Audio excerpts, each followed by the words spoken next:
Mengganggu lah sekejap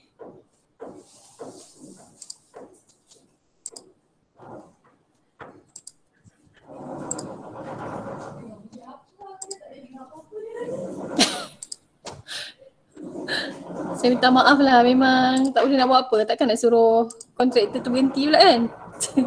Jadi awak kena redha je lah. Tak apa puan, tak apa puan. Faham. Faham kan? Yusof sihat Yusof? Yes, madam. Sabinesh.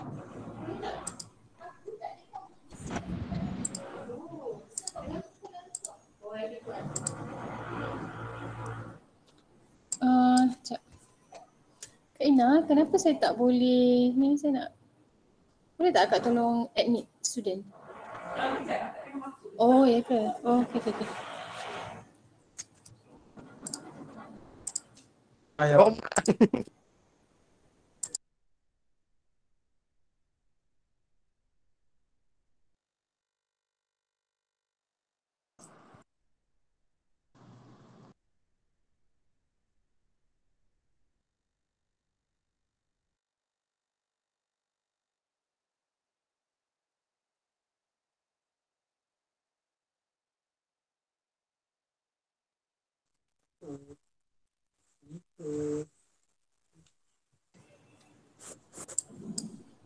Sekejap ya.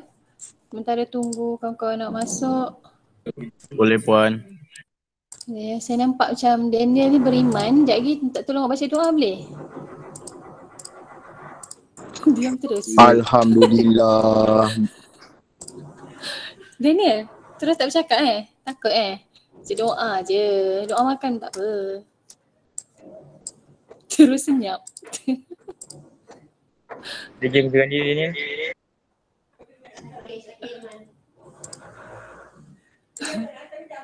Okey.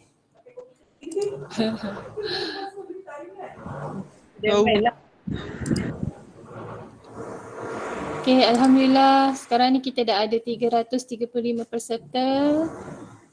Kita tunggu sekejap lagi.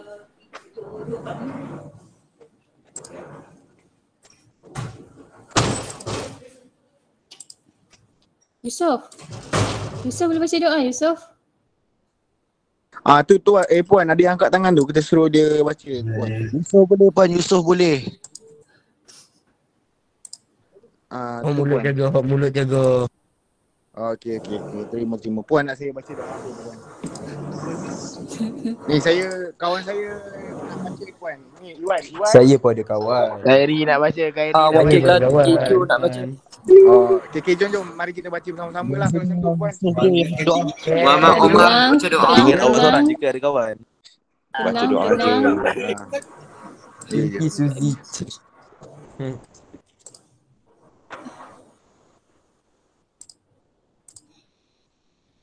Macam nak cakap dia mengganggu saya.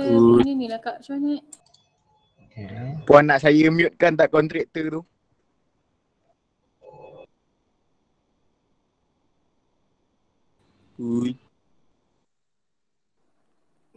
Bismillah.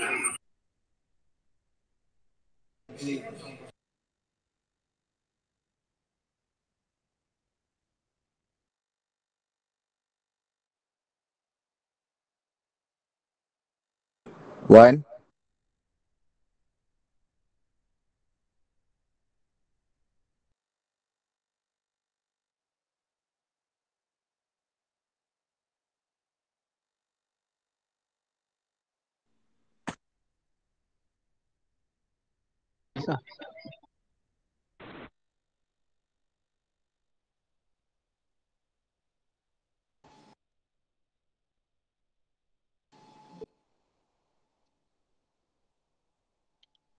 Okey, dengar ke? Sampai je dengar tak? Dengar tuan. Mr. Ho. Dengar tuan. Ramai nak jadi saya Mr. Ho. Ramai nak jadi Mr. Ho. Ya Allah. Okeylah, Mr. Ho dah bersedia Kita boleh mula Ya, saya dah share screen sekejap, testing screen sekejap. Boleh.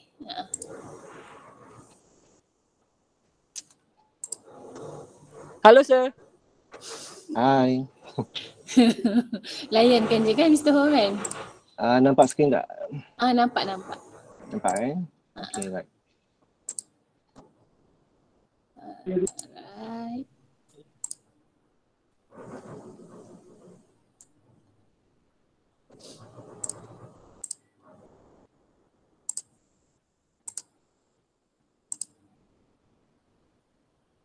Bagai.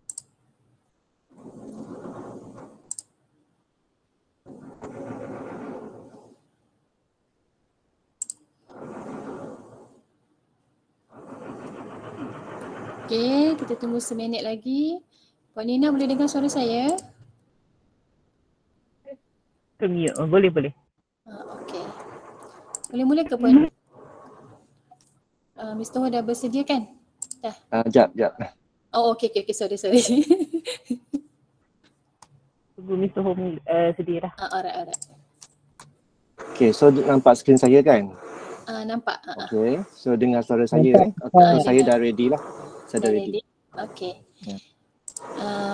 Sekejap sebelum kita mula, saya rasa baik kita buka kamera semua untuk kita ambil gambar lah bersama dengan penceramah dan Jackie.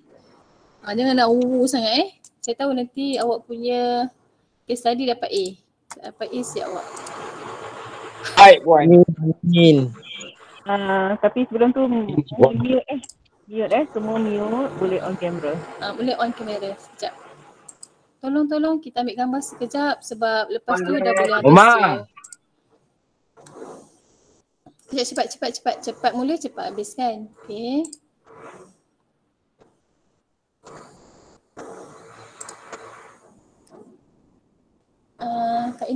Kak Fat, tolong ambil gambar. Okay, yang lain tak nak buka ke? Tak nak Ada problem Puan. Malu lah Puan. Sekali awak lah kalau malu.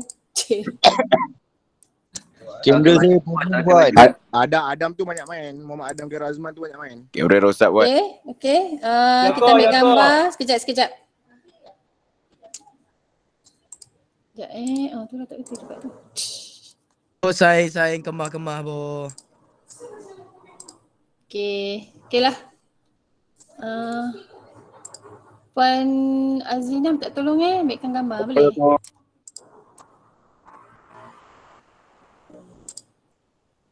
Dah ke? Okay, ready? 1, 2, 3. Belum.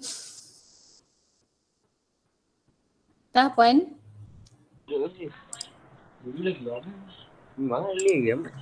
ya.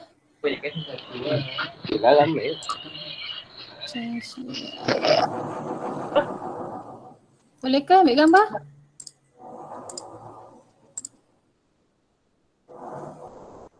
Okay, ready Baik.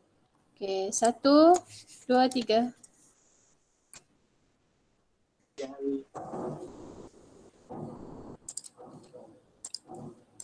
Okay. Lagi sekali. 1, 2, 3. Ayun on cam. Syakir. Okay, bismillahirrahmanirrahim. Assalamualaikum warahmatullahi wabarakatuh. Okay, kita dah habis sesi bergambar. Okay, sekarang kita nak masuk mode serius lah Kita nak mula masuk mode serius. So saya harap para pelajar memberikan kerjasama agar tidak membuka mic dan mengganggu sesi perkongsian yang akan dilakukan oleh Mr. Ho. Saya perkenalkan penceramah kita pada hari ini ialah Mr. Ho.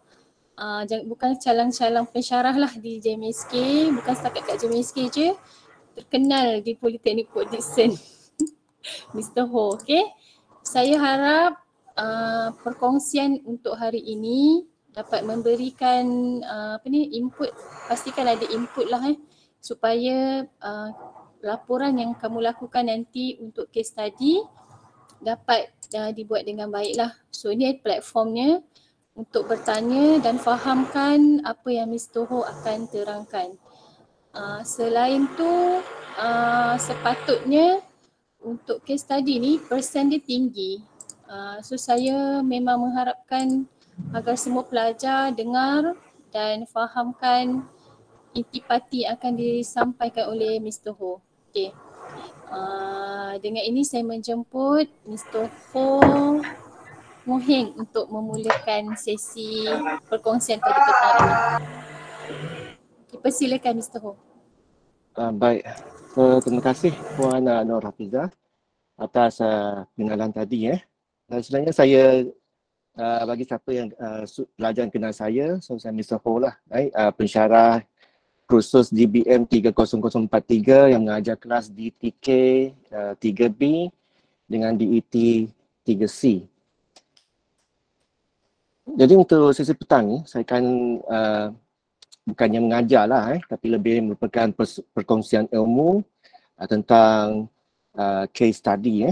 Bagaimana saya uruskan case study bersama dengan pelajar saya lah, kelas saya. Jadi apa yang saya sampaikan ni bukan dia itulah akan bincang dengan pensyarah masing-masing lah. Sebab apa yang saya share ni cuma merupakan apa yang saya buat dengan kelas saya. Okay. Jadi kita terus ke slide untuk ni.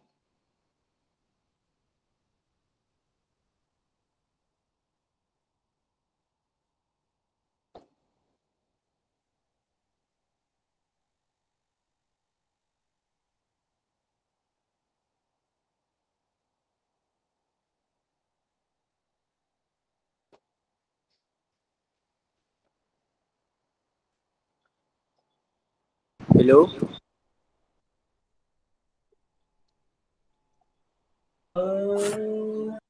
Sila off mic awak jangan ganggu sesi untuk hari ni. Okay, baik. Jadi untuk case study untuk semester ini ada sedikit kelainan lah kalau banding yang semester lepas. Okay, kita kena faham dulu apa itu case study. So kalau ikut takrifannya kajian case ataupun case study. So dia adalah satu penyiasatan mendalam dan terperinci mengenai satu perkembangan, satu peristiwa, situasi atau individu dalam satu tempoh masa. Okay, so itu adalah dari segi takrifannya. Yang penting adalah dia merupakan satu penyiasatan mendalam dan terperinci. Itu sebabnya dalam penulisan case study, apa yang kita minta tu agak terperinci lah. Dan tajuk case study kita juga adalah berdasarkan kepada satu peristiwa yang sebenar.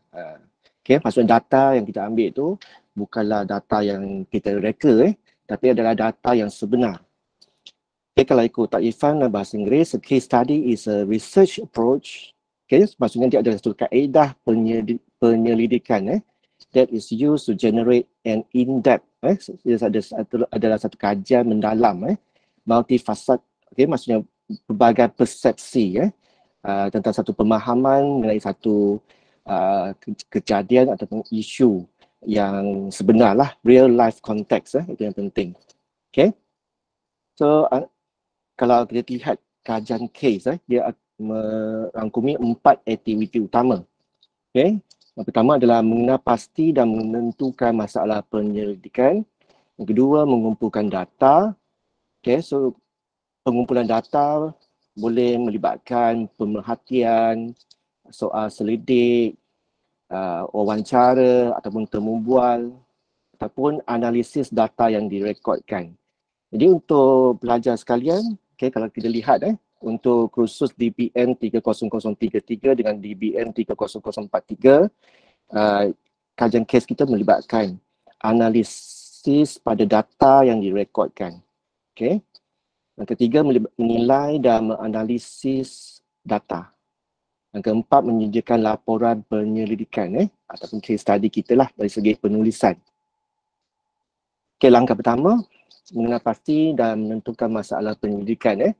So, sejak case study diperkenalkan pada sesi Jun 2019, so kita banyak menggunakan data solar panel, ladang solar, okay, di mana kita ambil bacaan daripada Sheffield UK, Sheffield Solar Farm di UK, Dan juga kita pernah juga mengambil data daripada SEDA lah.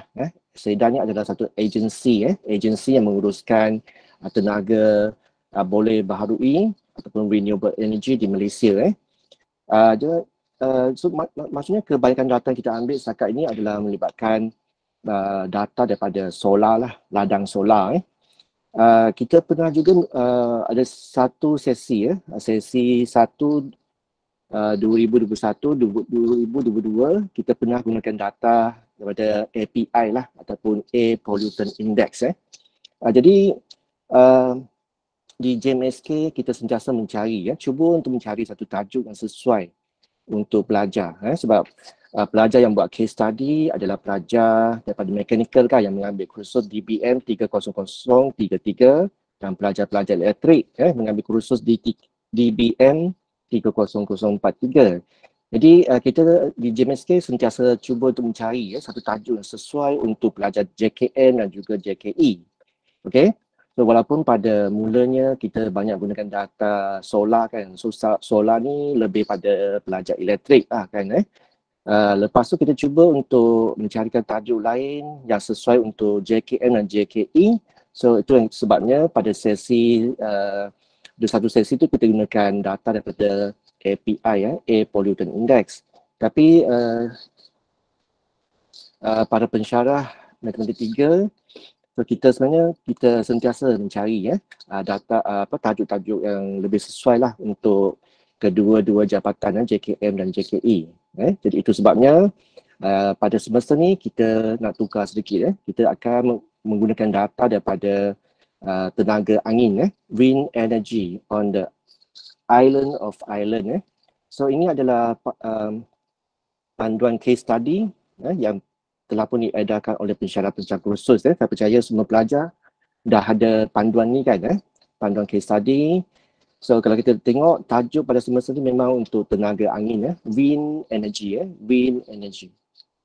Okay, so kalau wind energy dia adalah berkaitan dengan tenaga elektrik yang dijanakan dari kincir angin lah ataupun wind turbine, wind turbine.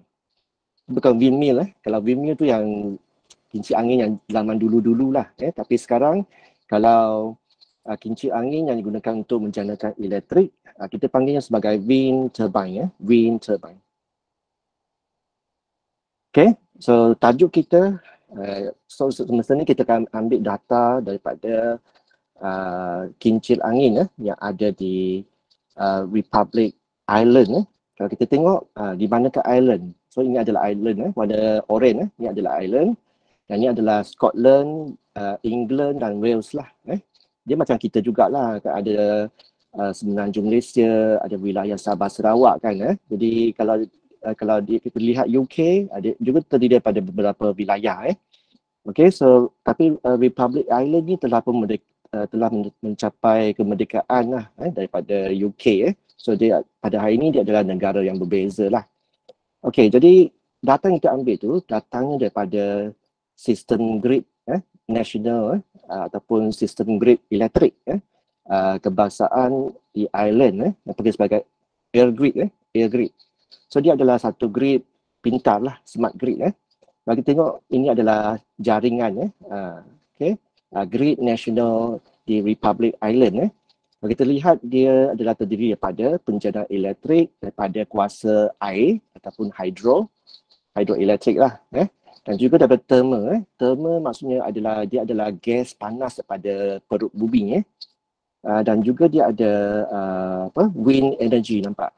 So ni adalah tiga tenaga utama lah yang digunakan untuk menjanakan elektrik untuk air grid, smart grid di Ireland.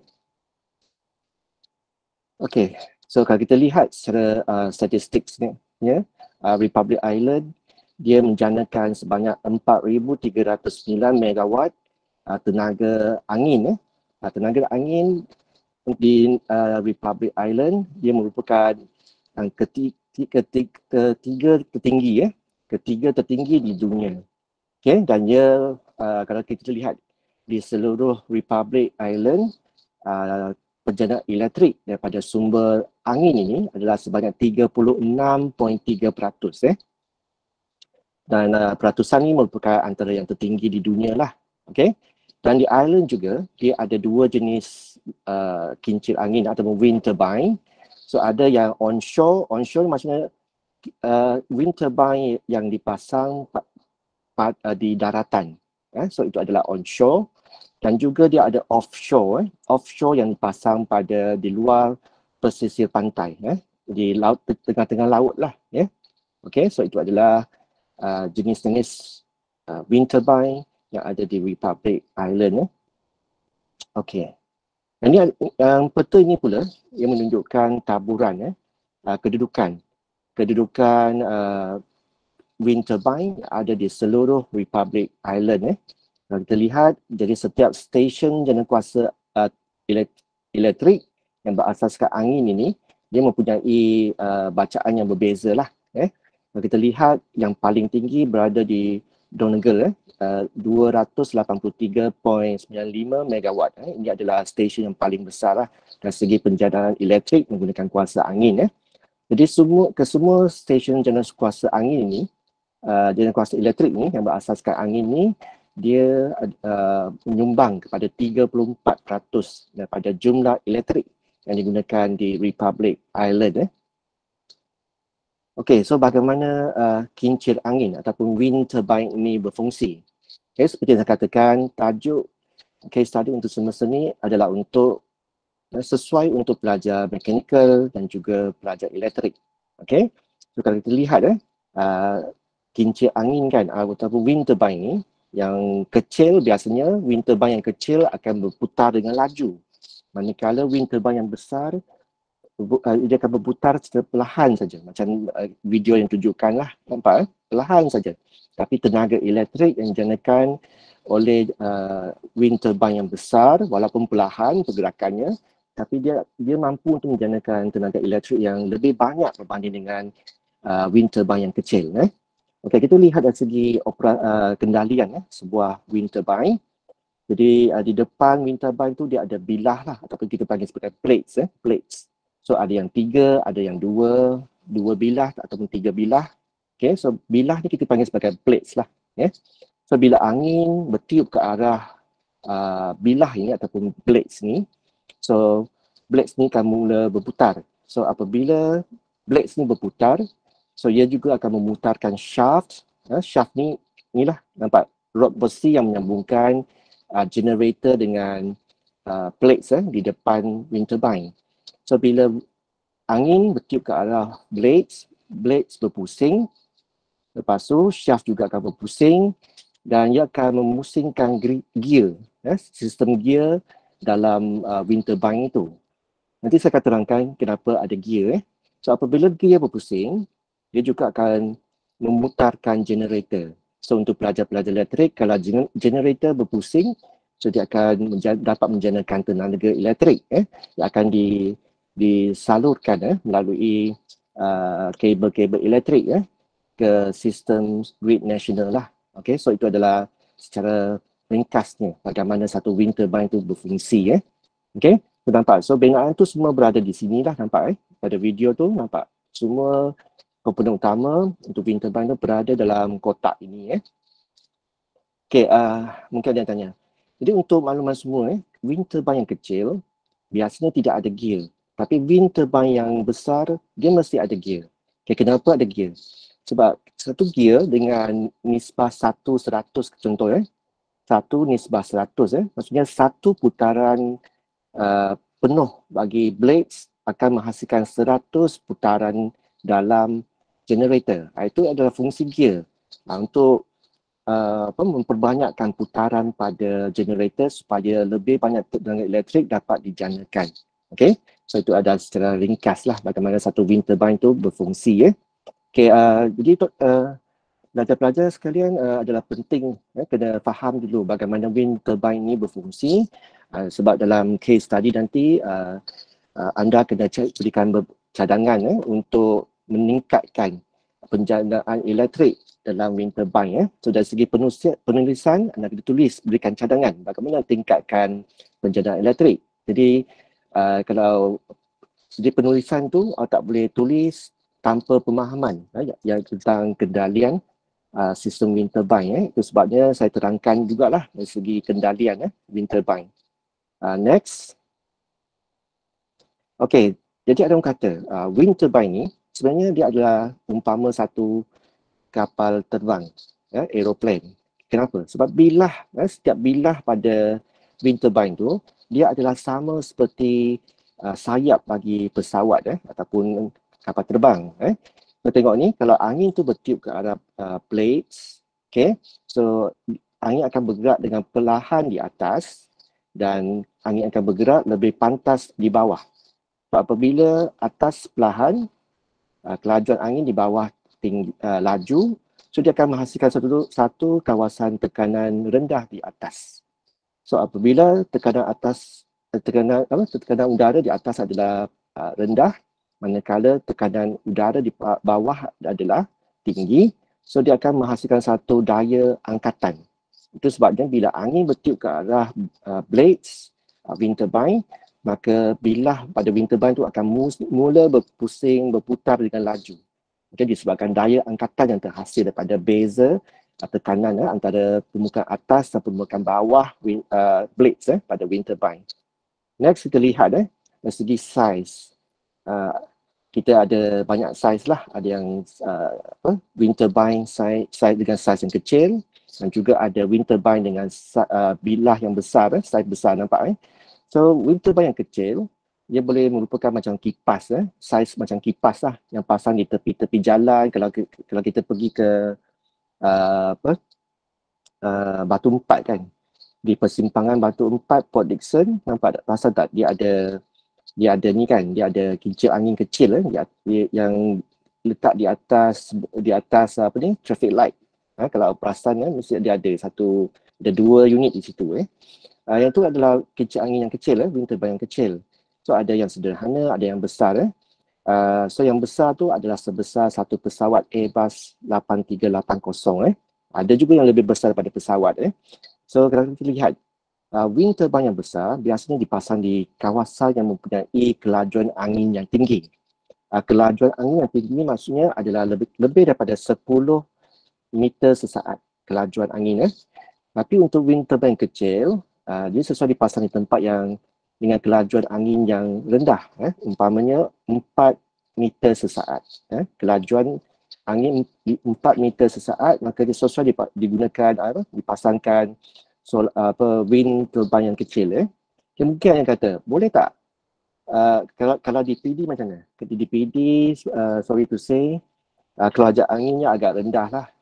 Kalau di Malaysia pun, tempat yang mempunyai kelajuan angin paling tinggi adalah di Semporna, Sabah. Kalau di PD dia adalah sekitar 2 hingga 3 meter sesaat saja. So sesuai untuk dipasangkan wind turbine yang kecil lah. Tapi kalau kita pacakkan satu wind turbine yang besar ni, macam besar daripada kapal terbang ni, kalau dipasang di PD, serasa dia tidak akan bergerak sebab angin memang tak kuat untuk memutarkan bilah pada wind turbine itu.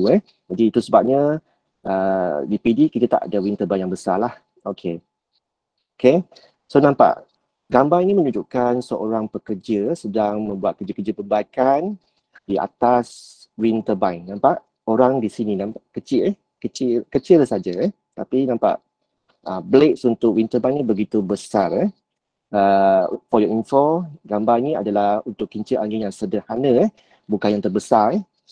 Okay, next ada dua jenis wind turbine. Satu adalah horizontal axis wind turbine. So maksudnya ada paksi mengufuk lah. Wind turbine dengan paksi mengufuk. So ini nampak paksinya di sini, nampak? Bilah di depan. So ini adalah paksinya. Dan paksinya mengufuk, itu sebabnya panggil sebagai horizontal axis wind turbine. Manakala ini adalah paksi menegak, nampak? Vertical axis wind turbine. Okay, so bezanya apa? Kalau wind turbine yang besar biasanya dia adalah menggunakan kaedah susunan HAWT, mengufuk. Tapi wind turbine kecil biasanya adalah menggunakan vertical axis wind turbine lah, sebab dia mampu untuk bergerak walaupun pada kelajuan angin yang rendah. Okay? So ada tak? Kalau di Malaysia ada tak wind turbine? Jawapannya ada, iaitu di Pulau Perhentian ada 2 unit.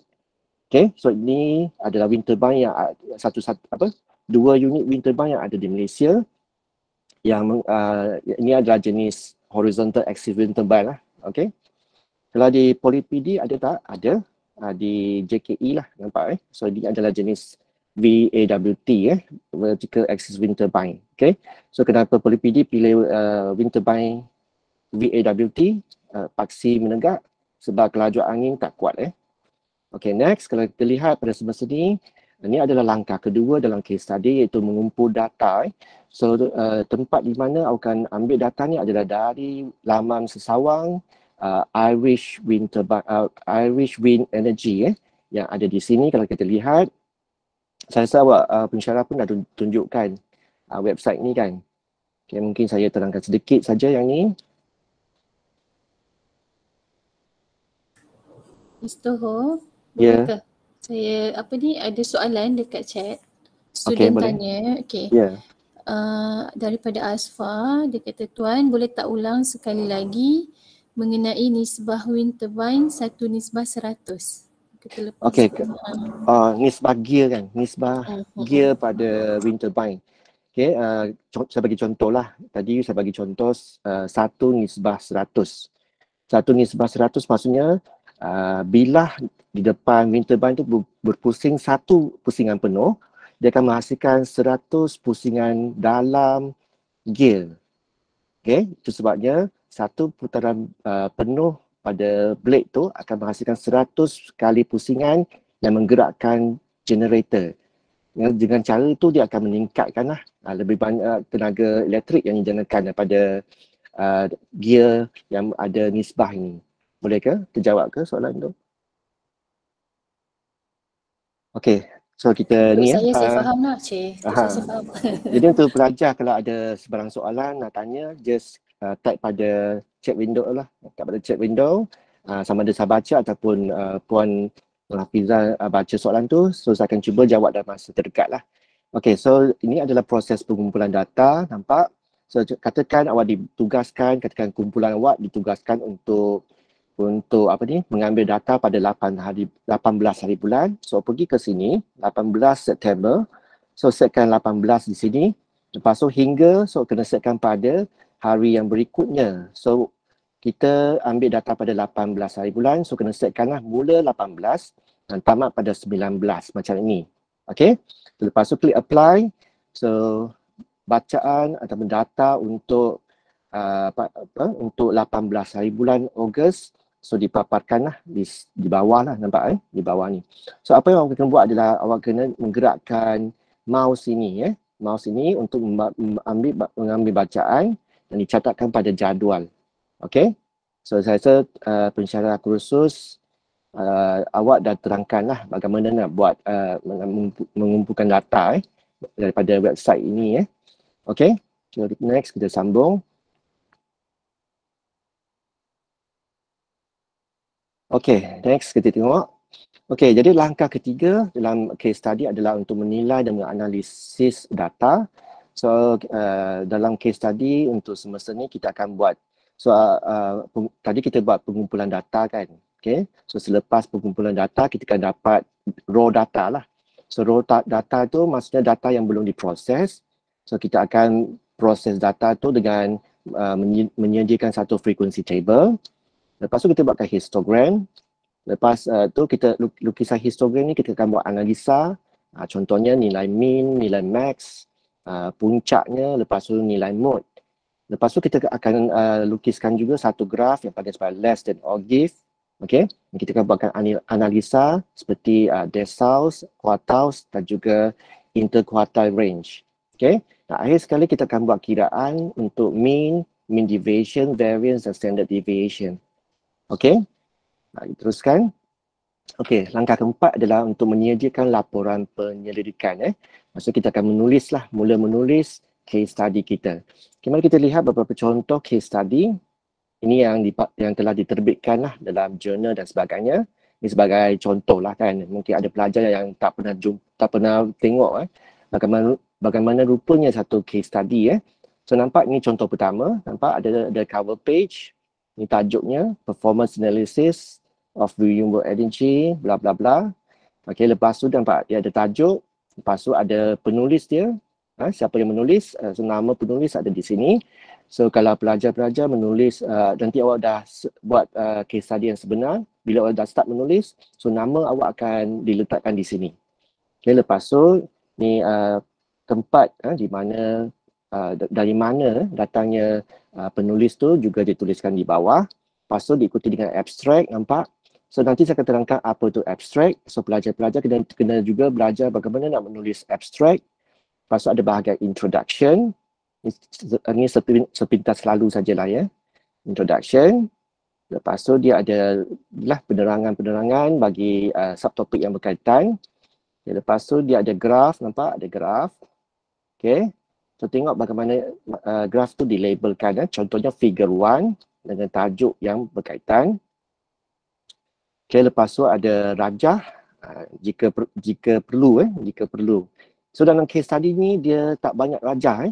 Jangan masukkan banyak rajah dalam satu case study.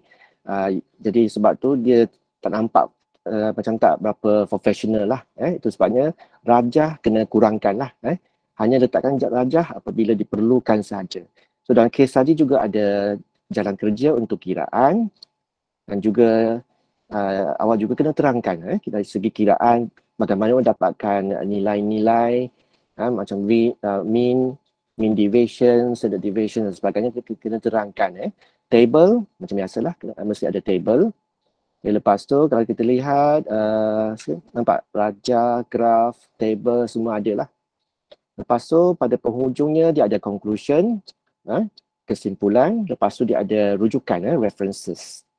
Okay, so ni adalah contoh pertama. Mari kita lihat contoh yang seterusnya.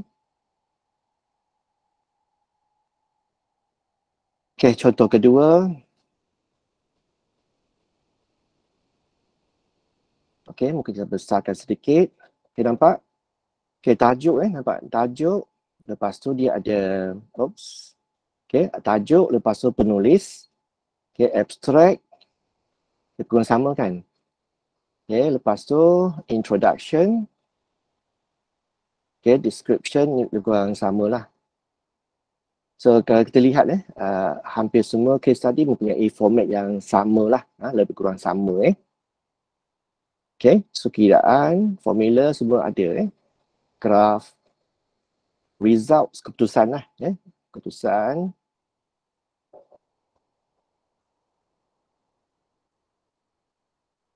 Rajah, table Okay, graph, conclusion, sekali lagi conclusion, lepas tu ada acknowledgement ni kita tak buat lah tak buat references, mesti ada rujukan Okay, next, satu lagi, ni case study bahasa Melayu. Sebab dalam penulisan case study ni walaupun kita memang galakkan kalau boleh penulisan case study gunakan bahasa Inggeris.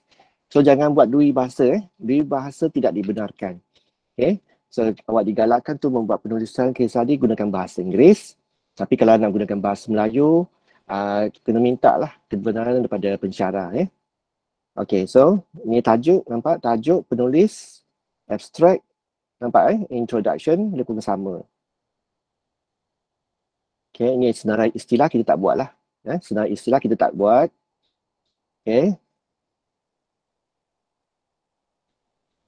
Ini sepintas lalu saja. So jadual. Analysis. Nampak? Analysis. Formula. Graph sekali lagi. Pembandingan graph. Analysis.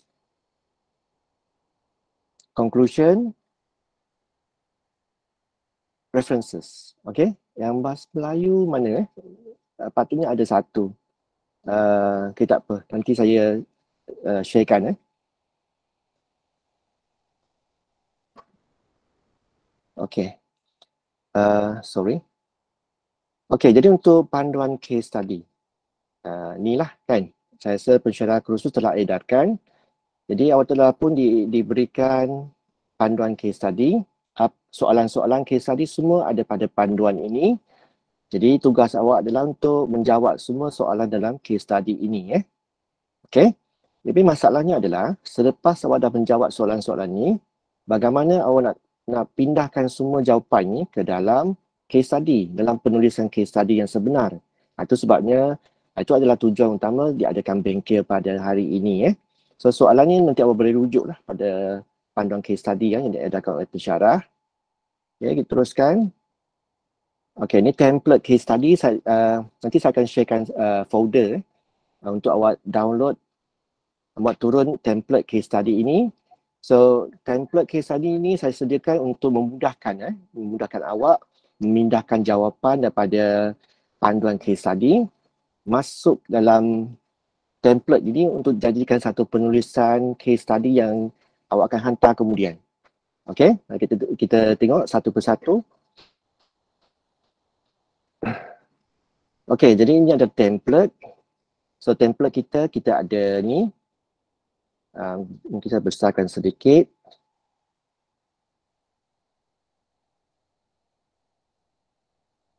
Ya, lambat, sistem lambat. Network. Okay, so ni adalah cover page. Ni cover page, muka depan. So cover page awak macam ni lah, tajuk, group. Okay, lepas tu yang ini kena ikut. Awak hanya dibenarkan untuk menukar nama, nombor pendaftaran sahaja. Yang lain tu jangan tukar. Okay. So case study submitted, impartial fulfillment of requirement untuk DBM 30043. Okay. So ini adalah bawah JMSK sesi 1/2022-23. Next kita ada list of content. Okay, list of content. So berbeza sedikit dengan tiga contoh case study yang saya tunjukkan tadi. Sebab dalam rubrik awak ada list of content. Jadi awak kena masukkan list of content juga. Okay. So maksudnya case study awak ada 1, 2, 3, 4, 5, 6, 7, 8. Ada 8 bahagian. So bermula dengan abstract. Lepas tu ada pengenalan, introduction, data collection, results, discussion, conclusion, references dan berakhir dengan appendix A. Okay. So bila awak mula buat penulisan nanti, so pastikanlah muka surat yang ada pada list of content ini, so angka-angka pada list of content ini kena diubah mengikut muka surat dalam penulisan case study sebenar yang awak buat itu. Lepas tu nampak ni adalah dalam lah kandungan bagi case study itu. So nampak tajuk. So tajuk yang kita dapat untuk kelas saya adalah Performance Analysis of Air Grid Smart Grid, a case study of wind energy in Republic of Ireland. Ini tajuk kelas saya lah. Tapi kalau kelas lain nak gunakan tajuk ni pun tak ada masalah. Okay. So ni adalah nama pelajar lah. Okay, nampak Okay, cuma saya nak minta lah. Jangan tukar format Jangan tukar format. So macam ni, nama, so 1A, 1B, 1C ni kecil kan. So ni adalah superscript lah. Nanti saya akan tunjukkan format dia lah. Lepas tu nampak email bagi penulis, abstract. So ni contoh abstract saja, tapi bila awak dah buat penulisan case study yang sebenar, so abstract ni akan diganti dengan abstract yang awak tulis lah. Okay, introduction. Ni mungkin ke bawah sikit. Okay, so sepintas lalu lah so ini adalah apa yang kena buat lah. Introduction, data collection, results, okay, siap dengan jadual, siap dengan kiraan dan sebagainya. Okay, so ni adalah template lah, discussion, conclusion dan akhirnya references. Itu saja untuk template ini. Okay, next saya akan terangkan secara terperinci apa yang ada dalam template itu. Okay. So ni tadi ada cover page kan, cover page So kalau boleh gunakan cover orange lah, warna orange kan untuk JMSK Kalau boleh guna kertas warna orange lah. Okay, so font ni jangan tukar hanya tukar maklumat yang berkaitan saja, umpamanya nama dan nombor pendaftaran. So font mesti times 12, jangan tukar font. Siapa yang tak ikut format akan dipotong markah dalam rubrik Lepas tu semua huruf besar. Okay, text center. Teks di tengah, line spacing 1.5, margin kiri atas bawah kanan semua adalah 1 inci. Next, so nampak ini adalah rubrik untuk case study semester ini. Dalam rubrik ini dia minta dalam case study tu mesti ada table of content. Okay, so adalah kita ada table of content. Lepas tu ada list of references. Okay, so kita juga ada list of reference. Next, okay, ni list of content, nampak? Okay, tadilah. So yang ini jangan ubah, masuk dalam case study awak mesti ada 8. Mesti ada 8 bahagian ini. Abstract, introduction, data collection, result, discussion, conclusion, references, appendix A. So sama juga, bold text, bold title, sorry. So tajuknya bold, font 12, time 12, semua huruf besar, left justify, line spacing 1.5, margin pun sama. Next. Lepas tu bahagian tajuk, nampak tajuk? Bold title, tajuk bold, font times 12, jangan ubah.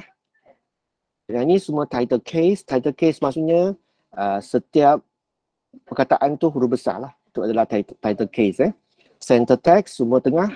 Line spacing 1.5. Name numbering, time 12, superscript.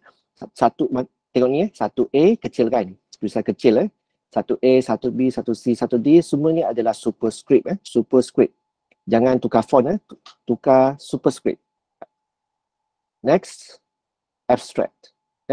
Abstract tajuk bold, font sama juga, time 12, satu perenggan saja, one sentence only. Jangan buat 2-3 perenggan, tak dibenarkan. Satu perenggan saja.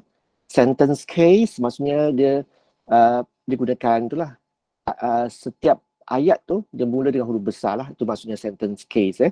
Line spacing 1.5, margin samalah 1 inci.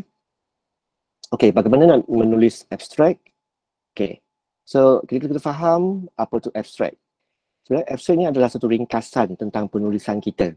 So biasanya kalau orang nak baca case study ataupun apa-apa kertas penyelidikan, dia akan baca abstract. Dia baca abstract dulu kalau dia rasa menarik, kalau rasa berkaitan, so dia akan teruskan untuk membaca sampai habis penulisan kita. Tapi kalau abstract kita tidak berkaitan, maka dia tak baca lah. Macam itulah. Okay.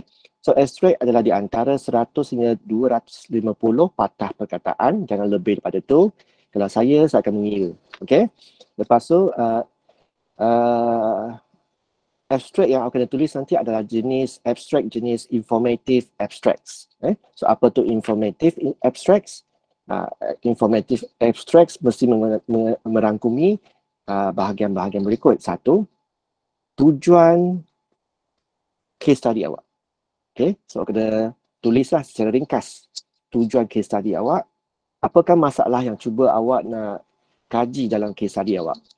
Okay, bagaimana data dikumpulkan? So kena tulis secara ringkas lah pada abstract. Lepas tu ringkasan bagi keputusan. Okay, dan juga kalau ada sebarang penemuan yang telah buatkan conclusion, so boleh masukkan jugalah di sini. Okay, lepas tu dalam satu ataupun itu sajalah buatkan ringkasan tentang keputusan kajian awak. Okay, lepas tu okay, so saya rasa itu sajalah untuk abstract. Okay, biasanya walaupun abstract berada di depan kan, dia berada di muka surat depan kan, yang mula-mula kan pada case study, tapi sebenarnya semasa kita menulis abstract, biasanya kita menulis abstract pada penghujung penulisan. Maksudnya, bila dah siapkan penulisan case study awak, dah siapkan semua bahagian, macam introduction dah siap, result dah siap, discussion dah siap, conclusion dah siap, barulah kita balik ke atas untuk menulis abstract, bahagian abstract. Sebab abstract tu adalah ringkasan kan, ringkasan bagi penulisan awak. Jadi awak tak boleh buat ringkasan tu selagi penulisan tak siap kan. Itu sebabnya kita siapkan penulisan case study dulu, lepas tu akhir sekali baru kita balik ke atas untuk siapkan bahagian abstract. Okay. Okay, introduction. So nampak? So ni saya dah masukkan lah. Ni daripada soalan dalam panduan case study yang pensyarah awak edarkan tempoh hari. Okay. So masukkan jawapan panduan case study item 1.3A dan item 1.3B. So apa tu item 1.3A dan B. So semua jawapan dalam satu perenggan. Semua jawapan dalam satu perenggan. Font time 12, justify teks kiri kanan. So pastikan kiri kanan adalah sama line spacing 1.5. So berdasarkan maklumat daripada laman sawang Irish Wind Energy ataupun sumber internet lain, terangkan apa itu tenaga angin, apakah komponen-komponen utama dalam wind turbine, bagaimanakah tenaga elektrik dijangkakan daripada tenaga angin, kenapa tenaga angin dianggap sebagai tenaga mampan ataupun sustainable ataupun lestari. Nyatakan sekurang-kurangnya 2 kelebihan dan 2 masalah tenaga angin dan terhad kepada satu rajah saja jika ada. Okey, so rajah kena ada label di bawah. Okey, katakan rajah pertama, so figure 1 dan tajuknya. Okey, ini contohlah. Okey. Okey, selepas tu kita buatkan perenggan kedua. Boleh tuliskan, terangkan secara ringkas mengenai air grid, smart grid. So tadi pun saya dah tunjukkan kan, ni rajah kan, peta tentang taburan stesen jenderkuasa angin, tenaga elektrik berdasarkan angin di seluruh island. So boleh terangkan sedikit lah bagaimana sistem air grid ini disambungkan.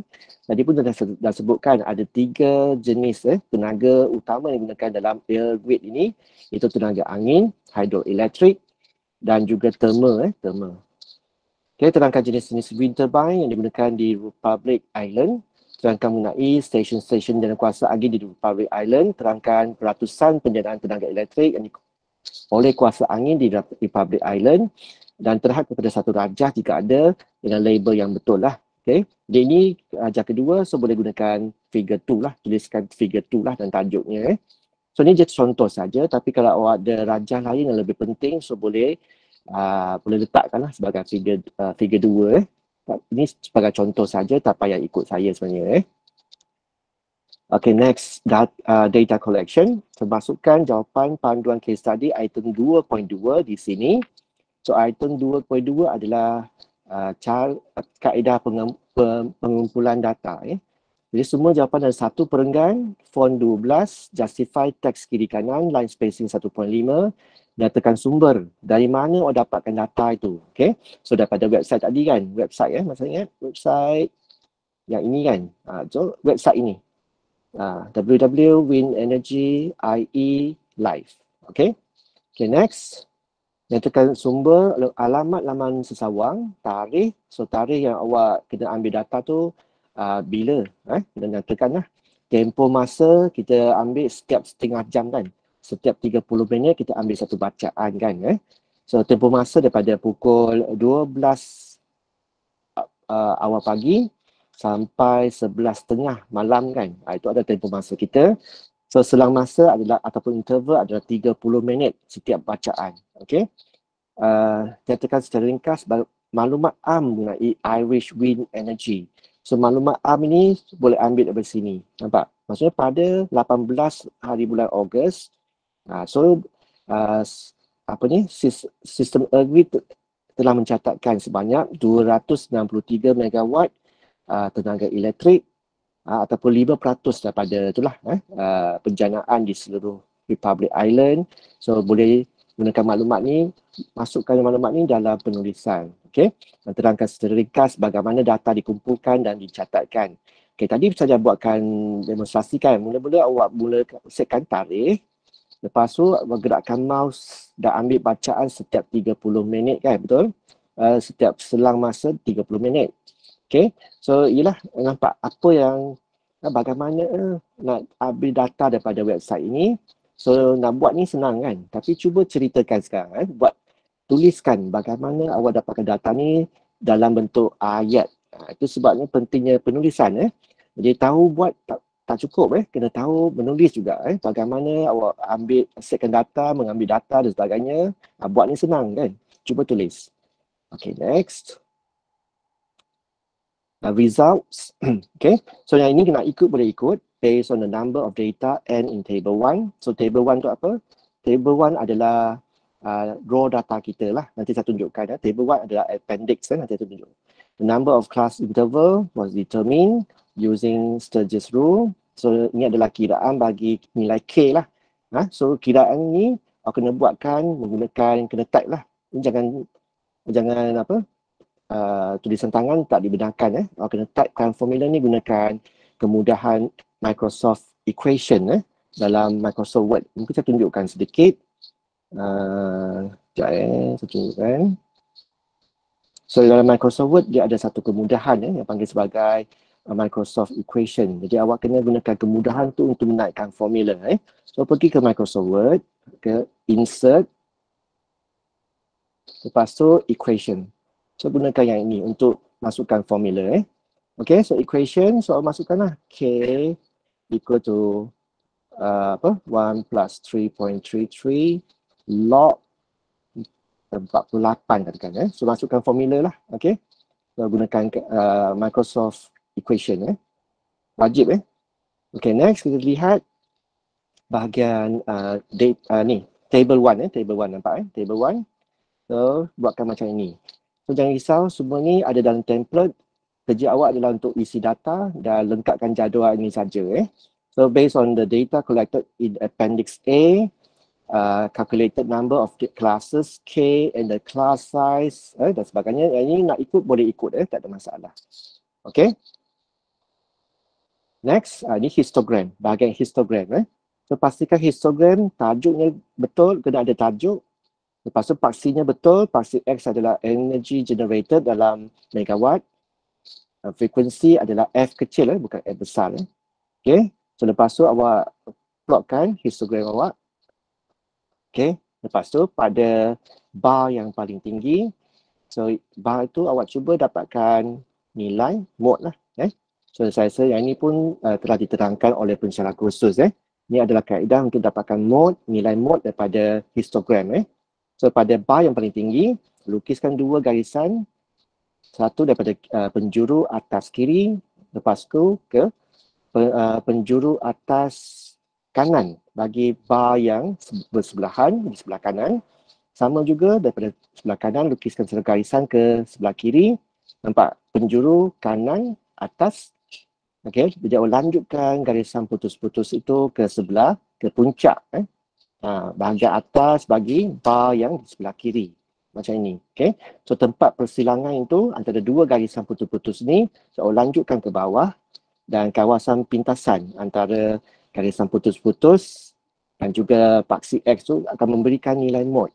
So ni adalah nilai mode yang awak perolehi daripada graf histogram. Okay, faham Next. Okay, masukkan jawapan panduan case study item 4.2 di sini. So item 4.2, so awak kena itulah buatkan analisa untuk lukisan histogram yang telah pun awak lukiskan tadi. Daripada histogram tadi, yang ni, so awak dapatkan bacaan-bacaan daripada lukisan histogram yang awak buat tu lah. Bacaan apa? So awak kena masukkan nilai minimum energy generated dalam unit megawatt, maximum energy generated dan mode dalam megawatt. So ni adalah bacaan yang awak boleh dapatkan daripada histogram lah. So minimum di mana? Kalau nak tanya, minimum di sini. Minimum adalah pada lower boundary yang pertama. Manakala maksimum adalah pada nilai upper boundary yang terakhir pada histogram. Mode, so ambil daripada sinilah mode, tempat persilangan pada paksi X lah. Ambil baca ni sebagai mode lah. Jadi awak laporkan dalam penulisan awak. So di bahagian ini. Okay, lepas tu awak kena pasti skewness. Maksudnya graf itu condong ke kiri ataupun ke kanan ataupun betul-betul di tengah-tengah. So kalau graf tu lebih condong ke kiri, maksudnya kincir angin itu ataupun wind turbine itu dia adalah underperform. Underperform. Nampak bawah ni Ini untuk underperform maksudnya wind turbine itu tidak berfungsi mengikut kapasiti yang sebenar lah. So sebab mungkin angin tak kuat pada hari awal buat kajian kes ini, so menyebabkan wind turbine itu tak dapat menjanakan tenaga elektrik yang mencukupi untuk dibekalkan kepada Republic Island lah. Okay, kalau graf itu adalah condong ke sebelah kanan, so biasanya kita anggap prestasi kendalian wind turbine itu sebagai outperform, maksudnya sangat bagus lah. di mana dia dapat menjanakan banyak tenaga elektrik yang mencukupi untuk dibekalkan kepada sistem grid nasional di Republic Island. Tapi kalau graf tu memuncak di tengah, so itu maksudnya balance lah. Balance maksudnya dia berada pada prestasi kendalian wind turbine tu adalah dalam keadaan normal lah. So ataupun balance, normal ataupun balance. Boleh ke? Okay. Ni adalah selepas histogram kita kena buatkan less than or give. So pastikan ada tajuk, gunakan paksi yang betul. Paksi X, energy generated dalam megawatt.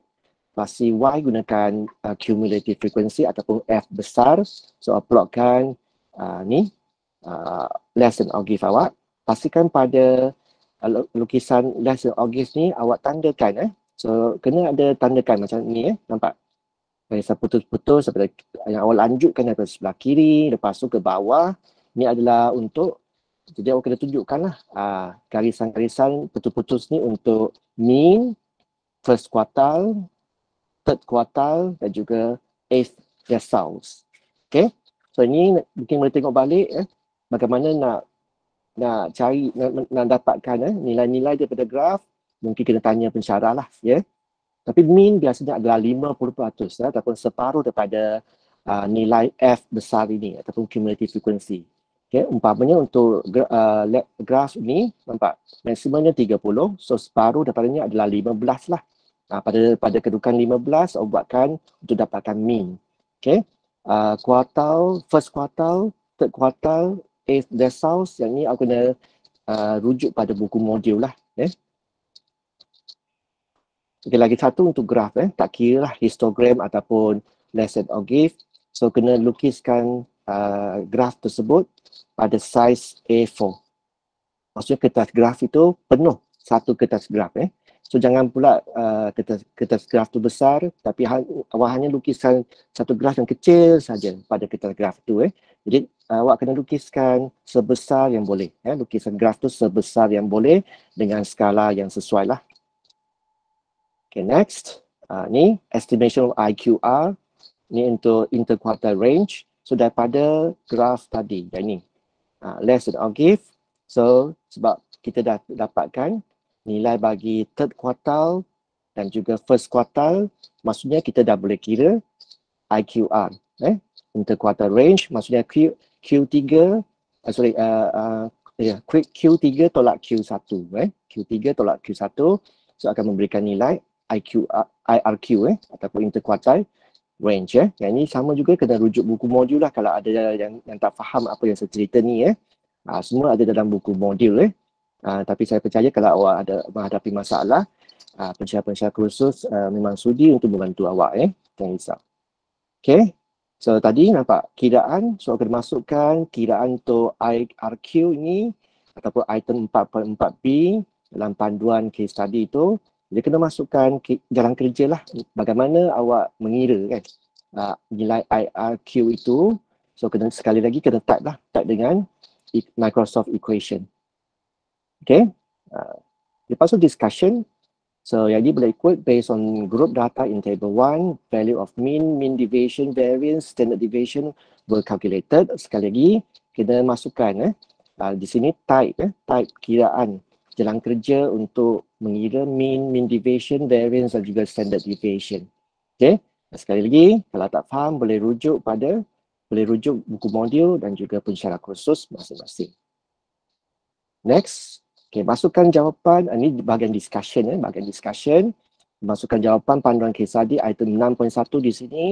Jawapan dalam satu perenggan, font times 12, justify kiri kanan, line spacing 1.5 dan berdasarkan kepada nilai mean daripada graf less than or give serta nilai mean dari kiraan, so anggarkan kapasiti penjanaan dalam unit megawatt bagi Irish Wind Energy pada tarikh kajian kes anda.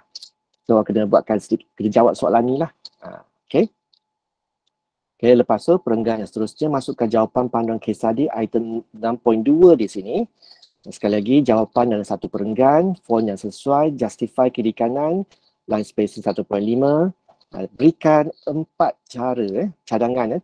Berikan cadangan 4 cara untuk meningkatkan penjanaan tenaga elektrik dari kuasa angin. Okay, so daripada penerangan saya pada awal bengkel ini telah pun saya terangkan sedikit bagaimana nak tingkatkan kelajuan tenaga elektrik daripada wind turbine kan. Okay, dan akhir sekali kita dah buat conclusion, kesimpulan. So untuk kesimpulan sama juga kena masukkan jawapan daripada panduan case study item 6.3 di sini dan dalam satu perenggan, dalam satu perenggan. So jawab semua soalan tu dalam satu perenggan. So apa yang nak kena jawab? Apakah kegunaan statistik dalam menyelesaikan masalah kejuruteraan dalam bidang anda? Bidang anda. So maksudnya kalau awak pelajar JKN, maka jawapan awak mestilah berkisar tentang mechanical. Tapi kalau elektrik, so jawapan awak mestilah ada kaitan dengan bidang elektrik. Lepas tu bagaimanakah kajian kes dapat membantu dalam pembangunan mampan untuk kesejahteraan masyarakat. Okay, so dua soalan ni awak jawab dan masukkan dalam, jadikannya sebagai kesimpulan untuk case study awak. Okay, lagi satu adalah nasihat saya, semasa membuat penulisan case study, kalau boleh tulis lebih sikit lah. Jangan jawapan tu jangan ringkas sangat. Nanti case study awak nampak tak cantik lah, tak cukup profesional. So awak digalakkan untuk menulis jawapan yang lebih panjang, siap dengan huraian. Kalau awak dapat menghuraikan jawapan awak, maka case study awak akan nampak lebih panjang lah. Okay, boleh ke? Next. Okay, sikit lagi, ni adalah bahagian terakhir, Appendix A. Okay, ingat tak Appendix A? So, selepas awak dah kumpulkan data kan, kalau awak masih ingat case study awak kan, sekejap So, awak ambil data dari sini kan. Okay. So, lepas tu awak akan masukkan dalam ni lah, dalam table. Table ni berada dalam bahagian terakhir. Sorry. Bahagian terakhir sekejap, kenapa Okay, Appendix A. Okay, so data yang awak dapat daripada laman sesawang Irish Wind Energy, maka awak akan masuk di sini. Okay, masuk di sini. Cuma saya nak ingatkan lah, masukkan ikut masa. Kalau pada mana-mana masa tidak ada data, so awak just letak NA sahaja. NA tu maksudnya not available. Okay, N/A. Okay, masukkan, mungkin saya tunjukkan sedikit Sekejap. Dia tunjukkan. Okay, hang on, saya nak buka balik file tadi. Sekejap.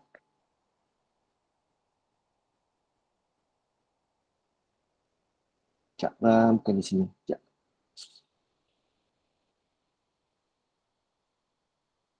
Okay, drive. Ya, sabar Petang ni kalau nak cari dokumen memang payah.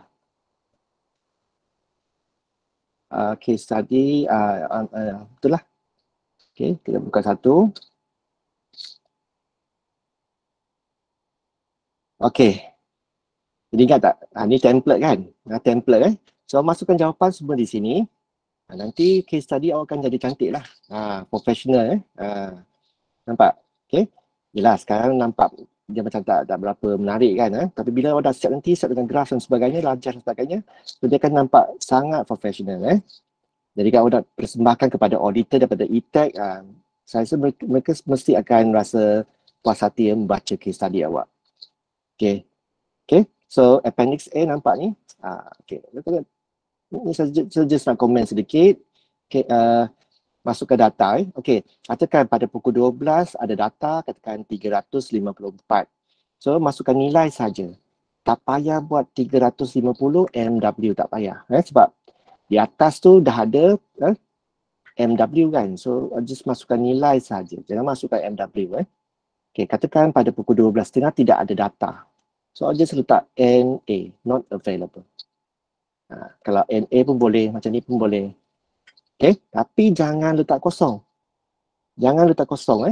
Sebab kosong tu pun satu bacaan kan. So, jangan letak kosong. Kalau data tu tak ada, NA. Okay, so jadi dalam semasa pengumpulan data, awak kena kumpulkan sebanyak 48 data kan, betul? 48 data kan. So maknanya kalau satu data tu tak ada, maka jumlah data awak ataupun N kecil awak menjadi 47. Faham ke? Okey, katakan ada tiga. Tiga masa tu tidak ada data. NA, NA. Okey, maksudnya bilangan data, jumlah data awak sudah berkurangan, bukan lagi 48. So N kecil awak untuk tujuan pengiraan Sturges Rule, nilai K tu akan berkurangan menjadi berapa?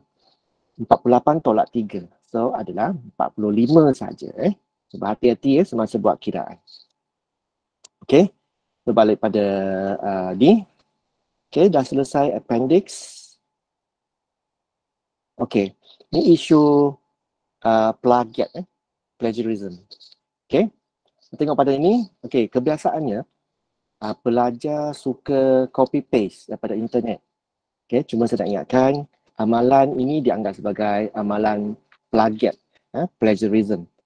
Kalau sepatutnya di peringkat IPTA atau IPTS, kegiatan plagiarism ni patut dielakkan. Patut tak boleh buat sebenarnya. Okay? Jangan buat. So plagiarism adalah satu bentuk kita mencuri hasil kerja orang lain. Kita mencuri hasil kerja orang lain. Okay? Jadi copy paste sebenarnya kita kena selepas kita baca satu artikel, satu kertas ataupun satu sumber internet katakan, lepas baca cuba karang semula apa yang awak faham daripada apa yang awak baca. So dari situ barulah awak buatkan ayat sendiri. Tapi kalau awak copy paste itu adalah kesalahan dari segi meniru. Okay, so itu adalah tindakan plagiat. Okay, tengok betul-betul. Okay, tengok contoh. Katakan di atasnya adalah satu petikan daripada satu sumber. Nampak? Okay, katakan saya nak keluarkan bahagian merah. Ayat warna merah ni saya nak keluarkan untuk saya copy paste dalam penulisan saya. Okay, jadi kalau saya copy paste bulat-bulat 100%. Copy paste tanpa membuat sebarang pindaan. So ini adalah memang confirm lah, ini adalah plagiarism sebab saya ambil sebiji. Apa yang copy paste tu tak ubah apa pun. So itu memang salah plagiarism. Okay. So tak boleh. Ni case kedua. Saya ambil maklumat daripada ayat yang sama tapi saya telah mengolah ayat tersebut. Nampak? Okay. Yang tadi the studied wind energy penetration bla bla bla, tapi saya tulis semula apa yang saya faham tu, saya tulis semula gunakan ayat saya sendiri. Some research suggests that energy penetration bla bla bla. Nampak? Okay. Okay, saya telah menukar ayat ni, asal ni kepada ayat saya sendiri kan. Tapi tetap dianggap sebagai plagiarism. Kenapa? Sebab ayat ni dia menggunakan fakta daripada orang lain. Tapi okay, so bagaimana kita nak elakkan plagiarism? So, maksudnya kita lepas baca, kita tulis semula ikut pemahaman kita menggunakan penulisan kita sendiri. Okay, so dapat yang bawah ni lah. Some research suggested bla bla bla. Okay, tapi yang ini masih dianggap plagiarism sebab yang ini kita tidak memberikan rujukan. Tak ada rujukan. So ayat yang sama, sepatutnya awak kena tambahkan ni. Nampak? 3. Nampak? So 3 ni dia adalah rujukan, nombor rujukan. Kalau macam ni, okey. So tidak dianggap sebagai plagiarism. Sebab kita, yang pertama, kita telah mengolah ayat asal kepada penulisan sendiri. Ikut pemahaman kita, kita dah tulis semula ayat ni. Lepas tu kita ada menuliskan rujukan di penghujung ayat tersebut. Okey. So 3 tu merujuk pada apa? Okey, sebenarnya mana-mana bahagian penulisan awak sekiranya awak telah menggunakan hasil penulisan orang lain, so awak kena letakkan pada penghujung ayat tu sebelum noktah tu, awak kena letakkan nombor rujukan. Okey? Lepas tu, 3 ni setelah awak dah letakkan nombor rujukan, so awak kena kemaskini senarai rujukan awak macam ni. Okey, ayat tadi nampak saya dah masukkan nombor rujukan nombor 3 sebelum noktah. Okey. So 3 ni merujuk pada apa? So 3 ni merujuk kepada butiran mengenai maklumat yang saya rujuk itu. So 3, so akan tambah pada references, tambah 3 lah. Nama penulis, tahun tahun dia menulis artikel itu, tajuk artikel yang awak ambil tu, lepas tu muka surat berapa. Nampak? Okey. Mungkin ada tanya, macam mana tulisan ni? Okey, yang ni tengok pada, tadi kan saya ada berikan awak 3 contoh kan, case study kan.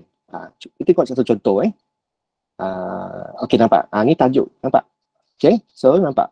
Ini adalah tajuk Evaluating Performance of Small Wind Turbine. Ini adalah tajuk. Yang ini adalah penulis dia, nampak? Okey. Lepas tu tahun terbitan, tahun 2012. Lepas tu muka surat berapa? Ni.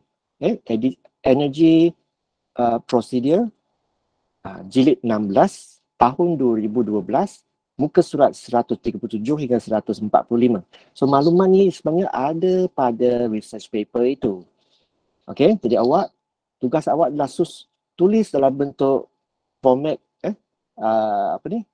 references. Okey, bermula dengan nama penulis, tahun terbitan, tajuk research, lepas tu muka surat. Macam itulah. Okey. Sekiranya sumber yang awak rujuk tu adalah daripada internet. So macam mana tulis? Buat macam ni. Nampak yang pertama, rujukan yang pertama, Exam Solution. Nama website tu adalah Exam Solutions. So tahun 2019. Tajuk, ni tajuk dia. Exam questions bla bla bla. Okay, retrieve from website mana? Retrieve maksudnya awak rujuk dari mana? Okay, retrieve from Exam Solution ni nama website. Okay, lepas tu ni adalah alamat laman web tersebut. HTTPS, www, bla bla bla. Okay, so ni adalah 3 contoh ni saya rasa dah cukup lah untuk membantu awak untuk menulis rujukan dalam case study awak. Okay, so saya rasa itu saja perkongsian daripada saya. Okay, so saya rasa kita dah masuk ke sesi soal jawab kan. So siapa-siapa ada soalan boleh tanyakan, saya akan cuba jawab.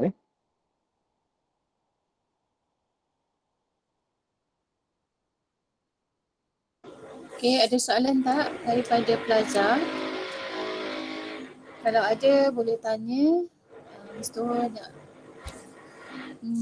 perkongsian yang sangat menarik daripada Mr. Ho. Minta maaf lah. Mr. Ho rasa macam okey tak Mr. Ho? Dengar suara saya. Apa dia? Dengar tak suara saya? Oh, tak dengar kan? Bising. Aduh. Okey, saya nak sharekan link untuk ni untuk template Okay, so pergi ke chat window, saya akan sharekan link di situ Okey. So nampak ke? So ada link untuk folder saya dalam Google Drive. So situ ada panduan case study, ada template, ada contoh case study, semua di situ So template tu saya benarkan lah, siapa-siapa nak guna tu boleh gunakan lah Okay, bila data yang kita ada tak soalan? Maju sangat. Ada soalan. Okay. Jadi bila data yang kita isi NA tu, data tersebut tak perlu masukkan lagi lah kan dalam calculation? Dia nak confirmation tak payah. Okay. Tak payah. Okay, Fazli tanya kalau buat dalam Word atau PowerPoint boleh ke tuan untuk case study ni? Kalau untuk case study, case study elok gunakan Microsoft Word lah. So nanti awak akan hantar dalam bentuk PDF. Okay. Kalau tengok template yang saya berikan tu juga dalam format Microsoft Word. Okay, so ikut saja template tu. Okay, ada soalan lagi? Jadi tujuan saya buatkan template tu sebab saya pun dah lama mengajarkan case study ni.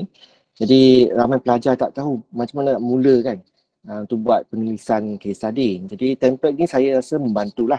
Saya telah menggunakan template ni pada 2 semester yang lepas. Jadi memang pelajar tak menghadapi masalah yang besar lah dalam menyiapkan case study mereka. Okay. Sebabnya saya ambil kesempatan dalam slot ni lah untuk sebar luaskan template tu kepada pelajar-pelajar daripada kelas lain lah. Okay, ada soalan lagi? Ada tu Mr. Ho. Sekejap saya bacakan soalan. Boleh. Okay. Minimum berapa page sir? Tak ada minimum. Okay. Sebab ada orang yang suka menulis panjang, ada yang suka tulis dengan pendek kan. Betul. Tapi saya rasa paling minimum. Kalau ikut pengalaman saya, student saya pernah buat lebih daripada 10 muka surat jugalah. Kan sebenarnya lebih dari 10. Betul-betul. Cuma saya nak ingatkan untuk histogram, graf histogram dengan less than or give, ambil page penuh So bila lukis tangan kan, so graf histogram dengan or give tu kena lukis tangan pada kertas graf yang sebenar, lukiskan. Lepas bila awak ambil gambar, awak kena paste penuh satu muka surat dalam Microsoft Word sebab kenapa? Sebab bila awak hantar case study nanti, pensyarah mungkin nak semak kan sama ada kiraan awak betul ke tidak, graf awak lukisan betul ke tidak. So awak kena tampalkan, copy paste kan pada template case study tu dengan dalam size penuh lah, satu muka surat penuh Okay, ada soalan yang sama sebenarnya tapi Mr. Ho dah jawab. Graf perlu di scan dalam PDF juga ke? Saya rasa soalan tu tak. Jadi graf scan sebagai gambar. Kan, graf scan sebagai gambar. Sebab gambar tu orang nak tampal dalam Microsoft Word kan. Jadi elok scan sebagai gambar lah. Boleh Syami? Okay, ada lagi sementara Mr. Ho studi kan, meluangkan masa. Susah ni nak dapat Mr. Ho ni, hot je. Ada lagi tak soalan? Ada student angkat tangan tu. Oh dia? Angkat tangan? Siapa tu? Okay, ya cakap. Sir nak nombor, dia nak nombor sir. Student ni dari mungkin kelas lain. Nombor saya? Kelas lain. Nanti, nombor saya nombor ICMA lah. Okay. Boleh Mr. Ho, boleh share? Sekejap, saya nak ni. Boleh lah, tak apalah, saya okey je. Okay. Berapa Mr. Ho nombor? Cik, kat sini. Sekejap, tengok tak. Okay, baik. Untuk makluman, link kehadiran telah diberikan. Mohon pelajar yang berada di dalam ni untuk isi link kehadiran isi di dalam chat. Okay, pastikan kamu isi kehadiran sebab kehadiran akan diberi kepada pensyarah masing-masing. Jika dia tidak hadir, pensyarah akan ambil maklum lah. Okay. Terima kasih.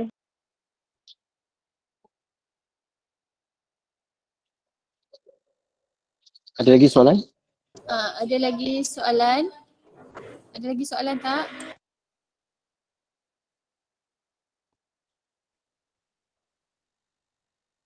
Okay, ada lagi soalan tak? Minta maaf lah Mr. Ho, kat sini memang Okay, tak apa. Sangat out of control bunyinya. Tak apa. Macam dah berada dekat dalam, tak tahulah. Celombong, bising. Ada lagi tak soalan yang menarik ni? Kalau saya jadi student banyak dah soalan saya ni. Cik.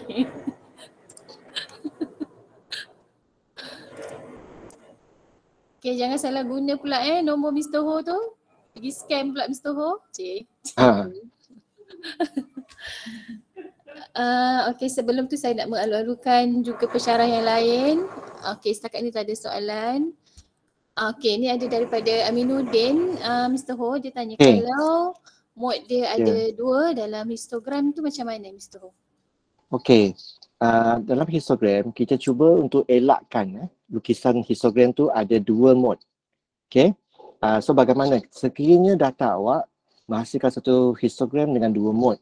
So cara yang paling senang adalah, okay, so biasanya kalau kau kira kan, kalau 48 data, nilai K kan, Sturges rule, nilai K tu adalah 7 kan.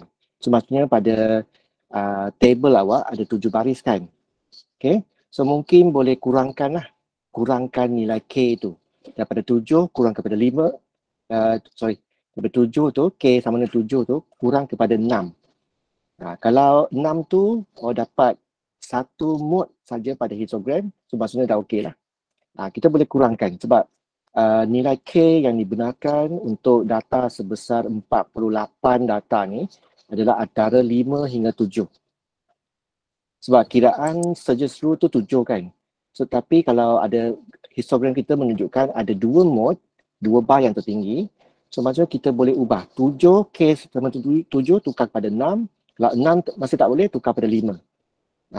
So dengan itu akan dapat satu histogram yang dengan satu mode saja. Okey, jelas. Cik saya yang jelas ni, yang student ni faham tak? Cik, tiba. Aminuddin okey ke? Okey, tu point Razina pun dah tambah. Nilai K boleh 5 hingga 7. Okey. Saya harap Aminuddin faham lah. Saya rasa soalan ni pun ada hari tu student saya tanya dan saya dah jawab jawapan yang sama lah dengan Mr. Ho. Okey, ada lagi?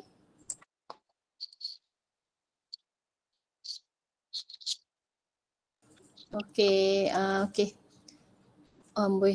Boleh dapatkan recording meeting ni tak Puan sebab line saya slow. Nanti saya tanya urus setia. Puan Razina, boleh? Nanti kita akan share pada pensyarah lah. Okey, baik. Alright. Mr. Ho, ada lagi nak tambah apa-apa?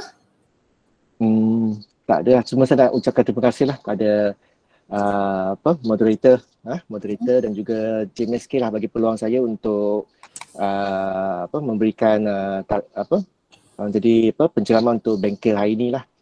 Jadi semoga perkongsian saya hari ini dapat membantulah pelajar-pelajar dalam menyediakan case study, penulisan case study yang lebih berkualiti lah pada semester ini. Okey? Itu saja. Terima kasih. Okey, saya sebelum tu saya tadi saya cakap kan mengalu-alukan kedatangan pensyarah yang lain. Saya nak mengalu-alukan kedatangan Puan apa tadi saya lupa nak greet tadi, Puan Fadliana. Terima kasih sebab join aktiviti petang ni. Puan ya apa Kak? Sambung. Puan Fadliana boleh tak kita ambil gambar untuk yang untuk penutup lah sebelum kita habiskan ni. Boleh. Boleh ke Mr. Ho? Boleh tak? Boleh. Buka kamera. Sekejap je. Kita nak ambil gambar. Student kita memang pemalu Kak. Apa yang mana yang nak buka kamera? Kita nak untuk bukti kehadiran awak tu kan. Nanti pesyarat kamu nampak kamu hadir. Saya akan masuk dari report nanti. Kejap. Dengan pesanan penaja tolong berpakaian kemas. Kemas okey betul. Ni kat rumah ni tahu masing-masing. Cepat. Cepat sikit. Saya ambil masa yang lama. Okay, siapa yang nak buka je, siapa yang tak nak tak apa, tak ada masalah. Okay. Thank you sir, madam. Alright. Semua buka lah kamera. Thank you sir, madam. Assalamualaikum. Saya dah buka dah, madam. Thank you. Okay. Thank you madam. Okay, sabar. Baik Pian. Thank you, madam. Thank you sir. Thank you for Thank you, madam. Thank you sir. Thank you, madam. Kejap, tengah ambil gambar nanti. Sabar. Okay, sabar. Okay. Masa dalam kamera Pian. Ya, okay. Dah ke? Okay, ready? Siapa ambil gambar saya ke? Boleh. Okay, ready Senyum. Senyum paling manis petang ni, okay? 1, 2, 3. 3. Weh Ahmad. Terima. Okay, saya nampak Harundin di situ. Tiba kan. Abdul Qayyum. Okay. Saya mewakili pihak Urus Setia mengucapkan terima kasih terhadap kehadiran para pelajar sekalian. Dan juga ucapan terima kasih tak terhingga kepada Mr. Ho. Bukan pelajar saja yang belajar, saya pun turut belajar dengan perkongsian daripada Mr. Ho tadi. Sangat berasa macam seronok lah kan sebab dapat dengar daripada senior kan perkongsian yang sangat menarik, teratur dan jelas. Diharap pelajar dapat guna dan manfaatkan ilmu yang telah di-share oleh Mr. Ho. Okay? Sama-sama kita baikilah apa yang kurang. Itu saja dari saya. Puan Azina ada lagi? Tak ada. Boleh. Okay. Boleh live Okay, terima kasih. Terima kasih Bye. semua. Thank you Mr. Ho. Thank you Mr. Ho. Thank you. Thank you. Thank you. Thank you. Thank you Mr. Ho. Thank you. Madam. Thank you. Thank you. Thank you. Thank you. Thank you, madam. Thank you. Thank you. Madam. Bye. Okay, boleh live, okay? Bye, madam. Bye. Bye. Bye, madam. Bye. Assalamualaikum, madam. Bye, bising. Bye. Assalamualaikum, madam. Okay. Bye. Saya live Bye. Terima kasih Puan Nur Asma. Alamak, demam lah tu. Farah. Sedih muka Kak Farah. Siannya. Hai Harun Dan. Boleh stop record. Terima kasih juga Kak Puan Farah. Demam-demam pun join. Bye. Alright. Okay, bye. Assalamualaikum.